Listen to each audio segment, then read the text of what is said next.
Pelengseran presiden hanya kedok. Tujuan sebenarnya mencetak uang.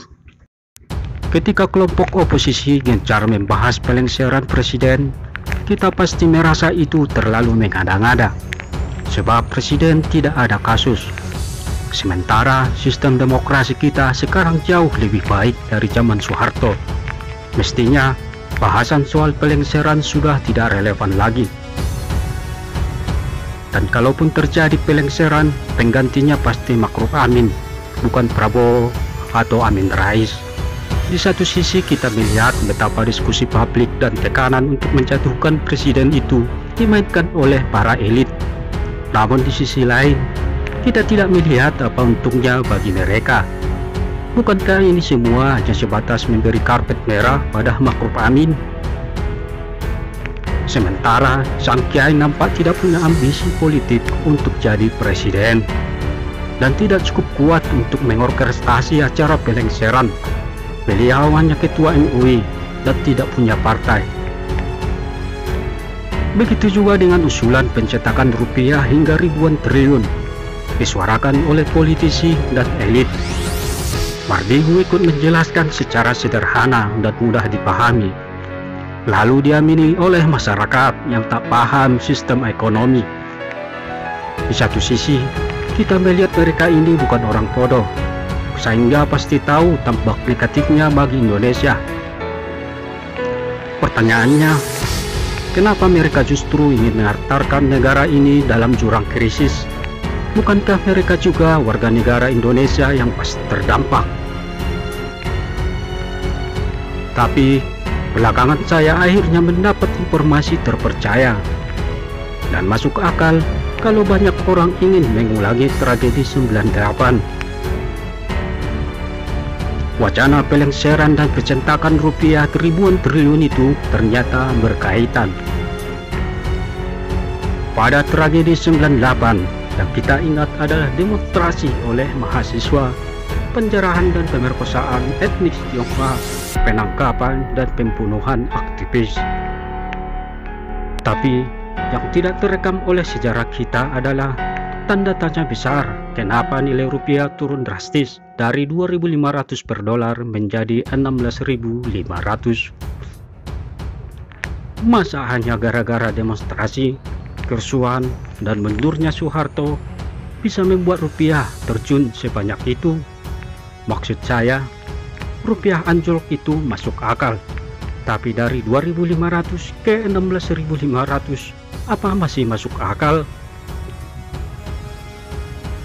Rupanya, menurut saksi sejarah, ada beberapa orang yang mendapat uang bertruk-truk hasil cetakan resmi BI. Uang-uang tersebut disimpan sebagai harta kekayaan milik pribadi. Memang, setahun 2 tahun ekonomi negara akan bergejolak, rakyat kesusahan.